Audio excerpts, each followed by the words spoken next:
Welcome to a chilling new episode of Night Tales, where we dive deep into real, unsettling experiences that leave you questioning what's possible.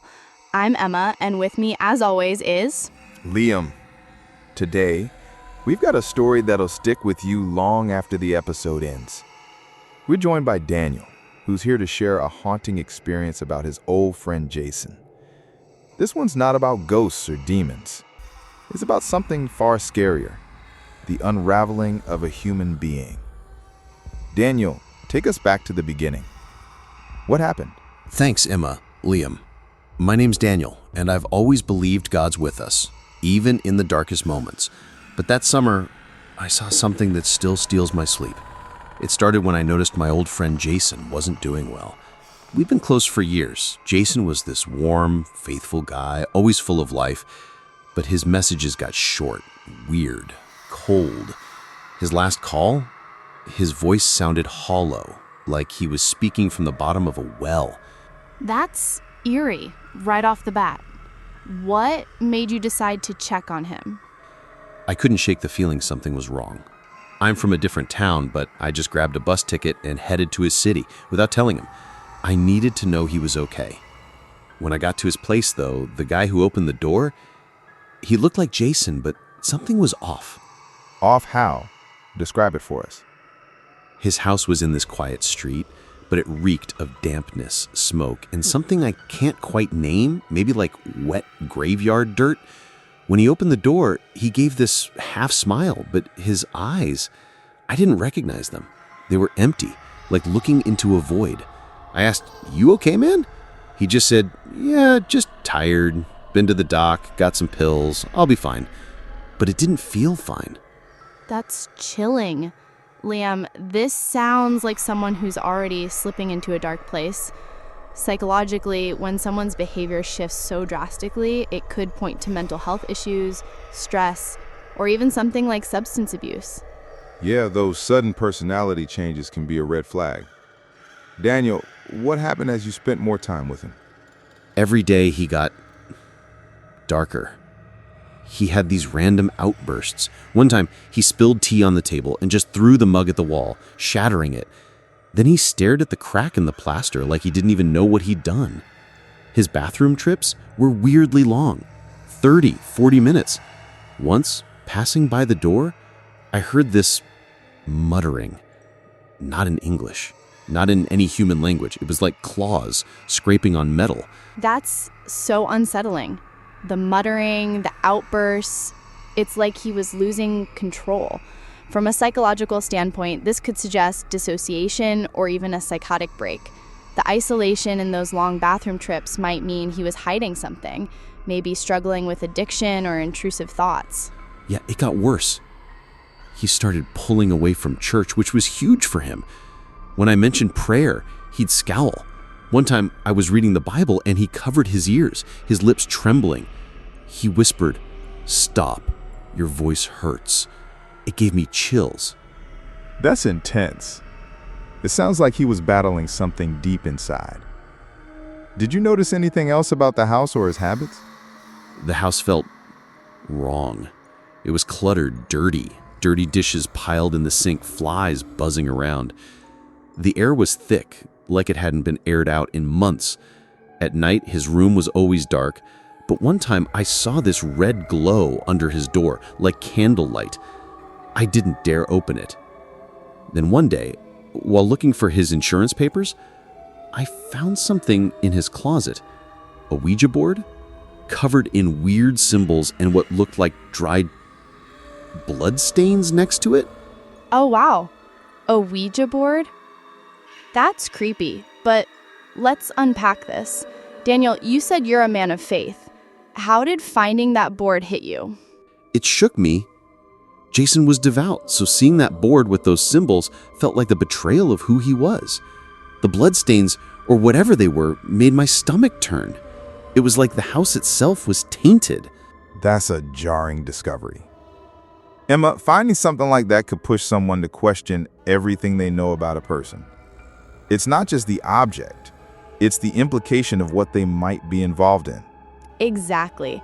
Psychologically, discovering something so out of character can create cognitive dissonance. You're trying to reconcile the friend you knew with this new, darker version. Daniel, how did things escalate from there? It got worse. I started having sleep paralysis every night, always at 3 a.m. My eyes would be open, but my body was frozen. I'd see a shadow on the ceiling, feel hot breath on my face, hear whispers in a language I didn't know. It was like the house was alive, pressing down on me. That's terrifying. Sleep paralysis is often tied to stress or trauma.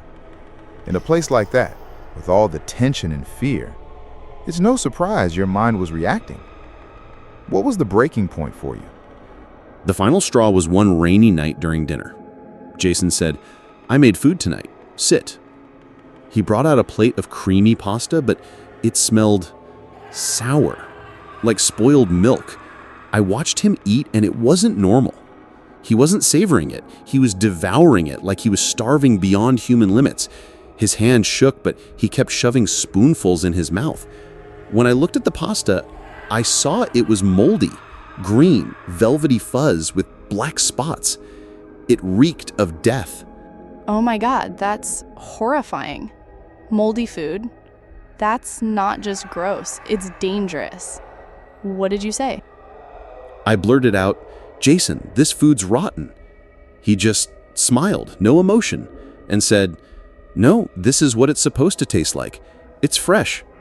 When he looked up, his mouth was smeared with blood. His eyes were like pits, endless and dark. It wasn't Jason anymore. Something else was living in him. That's the stuff of nightmares.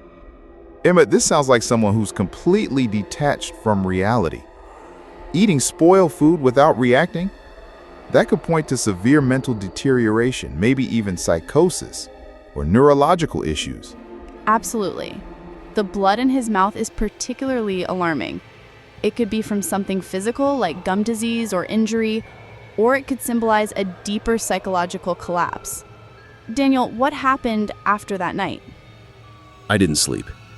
I realized whatever was in that house wasn't Jason anymore. A few days later, I left without saying goodbye. But the nightmares follow me.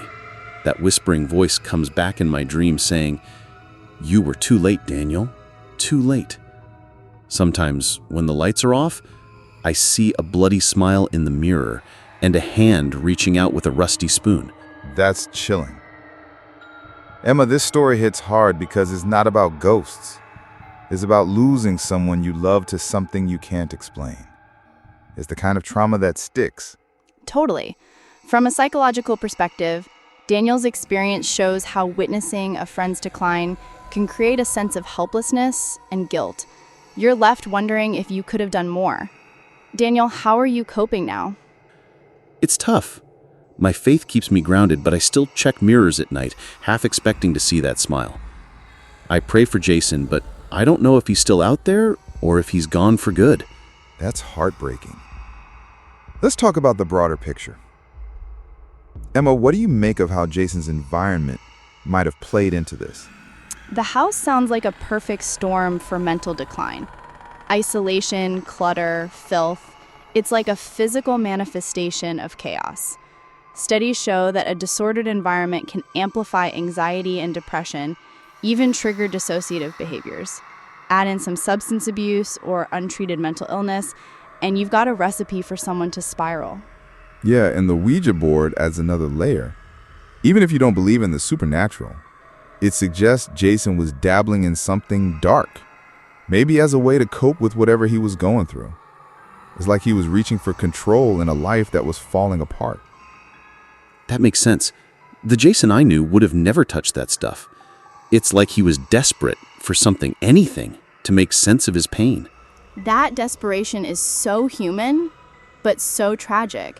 It reminds me of how people in crisis might turn to extreme beliefs or rituals. Daniel, did you ever find out what happened to him after you left? No, I tried reaching out, but his number was disconnected. His neighbors said he just vanished one day. House was empty, like he'd never been there. I still wonder if I should have stayed longer, done more. That's gravy heavy, man. But you did what you could. Emma, this guilt is something we see a lot in survivors of traumatic situations, right? Definitely. It's called survivor's guilt, and it's common when you feel you couldn't save someone. Daniel's sleep paralysis and nightmares are likely tied to this unresolved trauma. The mind keeps replaying those moments, trying to process them. That's exactly it. I keep thinking, what if I dragged him to a doctor or a priest? Maybe I was too late. You can't carry that alone, Daniel. You showed up for him. That's more than most would do. And what's your take on why stories like this hit us so hard? It's the loss of connection. Jason was Daniel's friend, someone he trusted. Seeing him become unrecognizable taps into a primal fear, losing the people we love to something we can't fight. Plus, the gritty details, the moldy food, the filthy house, they make it feel so real, so visceral. Absolutely. And it's a reminder of how fragile the human mind is. One bad turn, stress, isolation, maybe a wrong choice, and anyone can slip into that darkness. Daniel, thank you for sharing this with us. It's a lot to carry. Thanks for listening. It helps to talk about it, even if the nightmares don't stop. We're honored you trusted us with this. Listeners, if Daniel's story shook you, drop your thoughts in the comments or on social media. How do you cope when someone you love changes like this? Join us next time for another dive into the human experience. Until then, stay safe and keep your loved ones close. See you next time.